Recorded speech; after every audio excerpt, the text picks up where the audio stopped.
Hi hello ನಮಸ್ಕಾರ, ನಾನು mister ಮಧು. Actually big boss winner ಯಾರು ಅಂತ ಆಲ್ರೆಡಿ ಗೊತ್ತಾಗೋಯ್ತು. ಗಿಲ್ಲಿಯವರು ಎಲ್ಲೆಡೆ ಸಂಭ್ರಮಿಸ್ತಾ ಇದ್ದಾರೆ.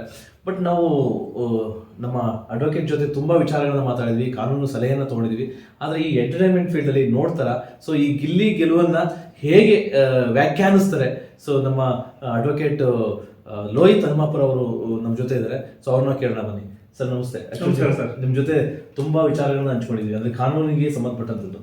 ಸೊ ಈ ಎಂಟರ್ಟೈನ್ಮೆಂಟ್ ಫೀಲ್ಡ್ ಅಂತ ಬಂದಾಗ ನೀವು ನೋಡಿರ್ತೀರಿ, ಬಿಗ್ ಬಾಸ್ ಅಲ್ಲಿ ಗಿಲ್ಲಿ ಅವರು ವಿನ್ನರ್ ಆಗಿದ್ದಾರೆ.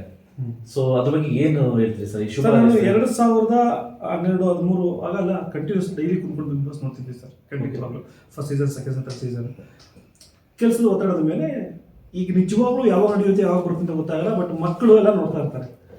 ನಾನು ಹೇಳುವಂಥದ್ದು, ಗಿಲ್ಲಿ ಅನ್ನೋವಂಥವ್ರು ಗೆಲ್ಲಕ್ಕೆ ಕಾರಣ ಅವ್ರ ಟ್ಯಾಲೆಂಟೇ ಇರ್ಬೋದು, ಆದರೆ ಅವ್ರ ಹಿಂದ್ಗಡೆ ಒಂದು ಶಕ್ತಿ ಇದೆಯಲ್ಲ, ಅದು ದರ್ಶನ್ ಅಂತ ನನಗನ್ಸುತ್ತೆ. ಯಾಕಂದರೆ ಡೆವಿಲ್ ಸಿನಿಮಾ ಬಂದ ನಂತರ ಗಿಲ್ಲಿಯ ಒಂದು ಏನು ಆ ದರ್ಶನ್ ಅವರ ಫ್ಯಾನ್ಗಳು, ಅಭಿಮಾನಿಗಳಿದ್ರಲ್ಲ, ಎಲ್ಲರ ಆಶೀರ್ವಾದ ಇದ್ರ ಮೇಲೆ ಬರುತ್ತೆ.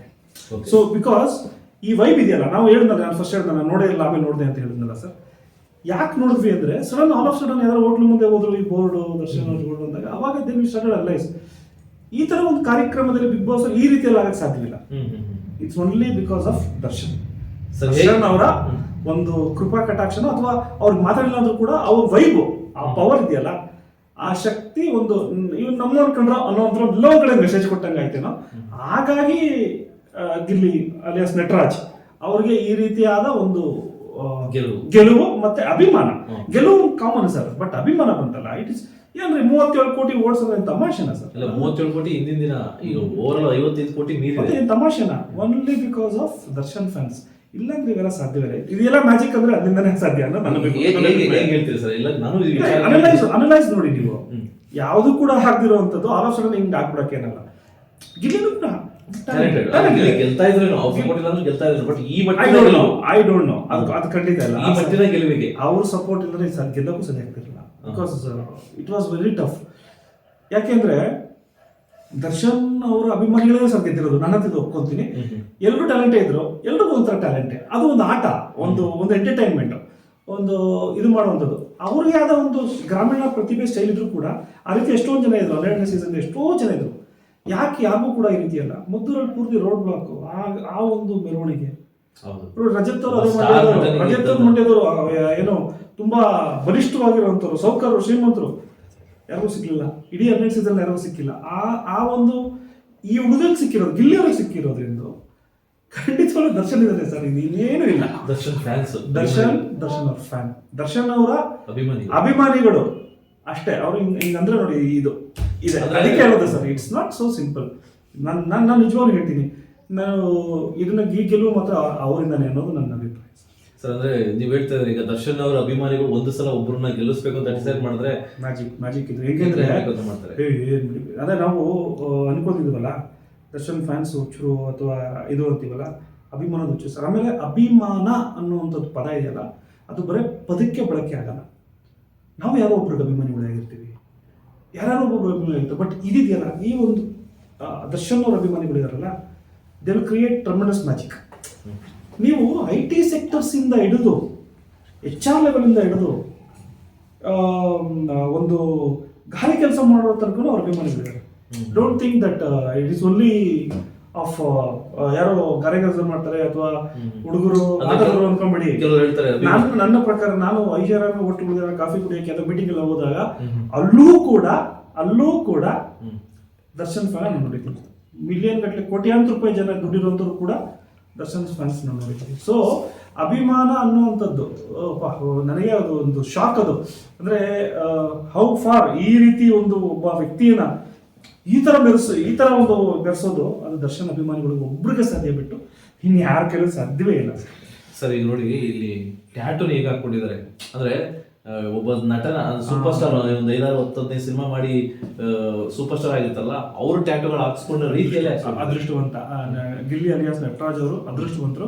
ಮಂಡ್ಯ ಜನರ ಪ್ರೀತಿ ಸಿಗೋದೇ ಅದಕ್ಕೆ ಅದೃಷ್ಟ ಮಾಡಿರ್ಬೇಕು, ಪೂರ್ವ ಜನದ ಪುಣ್ಯ ಇರಬೇಕು. ಏನೋ ಒಂದು ಒಳ್ಳೇದು ಮಾಡಿದ್ರೆ ಮಾತ್ರ ಮಂಡ್ಯ ಜನ ಪ್ರೀತಿ ಸಿಗೋದು, ಸುಮ್ಮನೆ ಸಿಗಲ್ಲ. ಹಾಗಾಗಿ ಈ ರೀತಿ ಅಭಿಮಾನ ಎಲ್ಲ ಸಿಗೋದು. ನೀವೇ ಹೇಳಿ ಸರ್, ಈ ತರ 12 ಸೀಸನ್ ಯಾರ್ದಾಗಿದೆ, ಏನಾಗಿದೆ? ಎಂತೆಂತ ವಿಜಯ ರಾಘವೇಂದ್ರ ಹೋದ್ರು, ಯಾರ್ಯಾರೋ ಬಂದ್ರು ನೋ ಒನ್, Yes. ಯಾರಿಗೂ ಸಿಗ್ಲಿಲ್ಲ. ಸಿಕ್ಕಿದ್ದು ಇವ್ರಿಗೆ ಯಾಕೆ ಸಿಕ್ತು? ಓನ್ಲಿ ಬಿಕಾಸ್ ಒಂದು ಡೆವಿಲ್ ಸಿನಿಮಾ ಅಂತ ಒಂದು ಬರುತ್ತೆ. ಎಸ್, ಆ ಡೆವಿಲ್ ಸಿನಿಮಾದಲ್ಲಿ ಇವರು ಅದ್ಭುತವಾಗಿ ನಟನೆ ಮಾಡ್ತಾರೆ, ಅದರಲ್ಲೂ ಕೂಡ ಇವರು ದರ್ಶನ್ ಅವರ ಅಭಿಮಾನಿಯಾಗಿ ಇರ್ತಾರೆ. ಆ ರೀತಿ ಏನೋ ಒಂದು ಬರ್ತವೆ. ಹೌದು. ಅದ ನಂತರ ಇವ್ರ ಟ್ಯಾಲೆಂಟ್ ಅಲ್ಲಿ ಜನರಿಗೆ ಒಂದು ಸ್ವಲ್ಪ ಪರಿಚಯ ಆಗ್ತಾರೆ. ಇವರೇ ಒಂದು ಆಡ್ ಭಾಷೆ, ಇವ್ರ ಕಾಮಿಡಿ ಭಾಷೆಯಲ್ಲಿ ಪರಿಚಯ ಆಗ್ತಾರೆ. All of sudden Darshan fans ಕೊಡಲ್ಲ, ಇವ್ರು ನಮ್ಮನ್ನು ಬಾರಲ್ಲ ಅನ್ನೋ ತರ ಅಷ್ಟೇ. ಅಷ್ಟೇ, ಇದು ಮುಗಿತಾ, ಇದು ನಮ್ಮ ಪ್ರಾಡಕ್ಟ್, ನಮ್ಮ ಐಟಮ್ ಸೇಲ್ ಅಷ್ಟೇ ಇದು ಅಂತ ಮೆರ್ಸು ಅವರ ಗೆಲ್ಸಿದ್ದಾರೆ ಸರ್. ಸೊ ಐ ರಿಯಲಿ ನಾನಂತೂ ಸ್ಟನ್ ಆಗೋದೆ.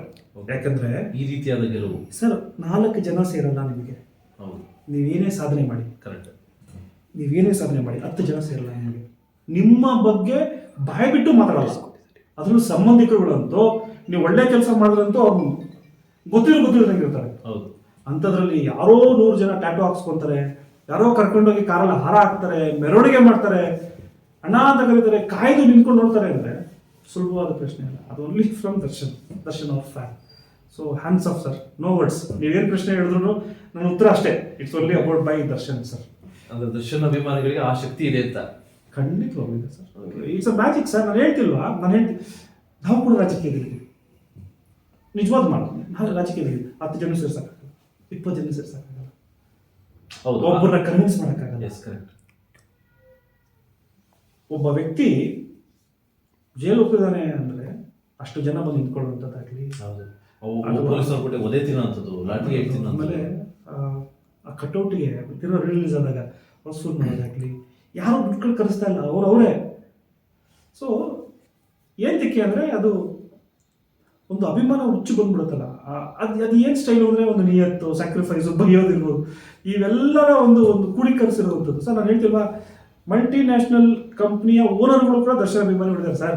ಬಟ್ ಜನ ತಪ್ಪು ತಿಳ್ಕೊಂಡಿರೋದೇನಂದ್ರೆ ದರ್ಶನ್ ಅಭಿಮಾನಿಗಳು ಅಂದ ತಕ್ಷಣ ನಾನು ದರ್ಶನ್ ಅವ್ರಿಗೆ ಇಷ್ಟೊಂದು ಹೋಗ್ಬಿಡ್ತಾ ಇದ್ದೀನಿ ಅನ್ನೋದು ಕೂಡ ಬಂದ್ಬಿಡುತ್ತೆ ನಾನು ಕಂಟಿನ್ಯೂ ಮಾಡಿದ್ರೆ. ನಾನು ನೋಡಿರೋವಂಥದ್ದು, ನನ್ನ ಒಂದು ನಾನು ಎಲ್ಲನೂ ಅನಲೈಸ್ ಮಾಡ್ತಿರೋದ್ರಿಂದ ನನಗೆ ಚಿತ್ರದುರ್ಗದಿಂದ ದರ್ಶನ್ ಅಭಿಮಾನಿಗಳು ಫೋನ್ ಮಾಡಿದ್ರು ಸರ್. ಮತ್ತೆ ಹಾಸನ ಮಾಡಿದ್ರು, ಎಲ್ಲ ನ್ಯೂಟ್ರಲ್ ಆಗಿ ಹೇಳ್ತಿದ್ರಿ, ಇದನ್ನೇ ಕೇಳಲ್ಲ ನೀವು, ನಿಮ್ಗೇನು ಅರ್ಥ ಆಗಿಲ್ಲ ಅಂತ ಅಂದ್ರು. ಅಂದ್ರೆ ನೀವು ಎಲ್ಲದನ್ನು ಜಡ್ಜ್ ಮಾಡ್ತಾ ಇದ್ರಿ, ಇದನ್ನ ಯಾಕೆ ನೀವು ಹೇಳ್ತಿಲ್ವಾ ಇದ್ರ ಬಗ್ಗೆ ಅಂತ. ಹೌದು, ಖಂಡಿತಪ್ಪ, ಅದು ದಿಸ್ ಇಸ್ ಈ ದರ್ಶನ್ ಅವ್ರ ವೈಬೇ ಇದು. ಅವಮಾನ ಮಾಡ್ತೀನಿ, is a talented, but vibe ಬಂದು ಅದೇ ಸರ್. ಬಟ್ ಆ ಟ್ಯಾಲೆಂಟ್ ಬೆಲೆ ಕೊಟ್ಟಿದ್ದವರು ವೈಬ್ ಸರ್, ಅದು ಇಟ್ಸ್ ಅ ವೈಬ್ ಅಷ್ಟೇ. ಎತ್ಕೊಂಡು ಹೋಗ್ಬೇಕಾ, ಎತ್ಕೊಂಡು ಮೆರೆಸಾಕ್ಬಿಡ್ತಾರೆ, ಕರ್ಕೊಂಡು ಹೋಗ್ಬೇಕಾ, ಎಲ್ಲಿ ಕೂರಿಸ್ಬೇಕಾ ಅಲ್ಲಿ ಕೂರಿಸ್ಬಿಡ್ತಾರೆ. ಇಲ್ಲಾಂದ್ರೆ ಅಷ್ಟು ಸುಲಭವಾಗಿ ಯಾರು ಸರ್ ಸ್ವಂತ ತಂದೆ ತಾಯಿಗಳ ಟ್ಯಾಟುಗಳನ್ನೇ ಮಕ್ಳು ಹಾಕೊಳ್ಳಲ್ಲ ಇವತ್ತು. ಯಾರೊಬ್ಬ ಹುಡುಗ ಬಿಗ್ ಬಾಸ್ ಅಲ್ಲಿ 45 ನೋಡಿ ಅವ್ನು ಮಾಡಿರುವಂಥ ಟ್ಯಾಲೆಂಟ್ಗೆ ಫ್ಯಾನ್ ಆಗಕ್ಕೆ ಸಾಧ್ಯವಿಲ್ಲ. ಇಟ್ಸ್ ಎ ಮ್ಯಾಜಿಕಲ್ ವೈಬ್, ಅದು ಕೆಮಿಸ್ಟ್ರಿ. ನಮ್ಮವ್ರ ಕಡೆ ದರ್ಶನ್ ಕಡೆ ಅನ್ನೋದು ಮಾತ್ರ ಹೋಗಿದೆ ಸರ್.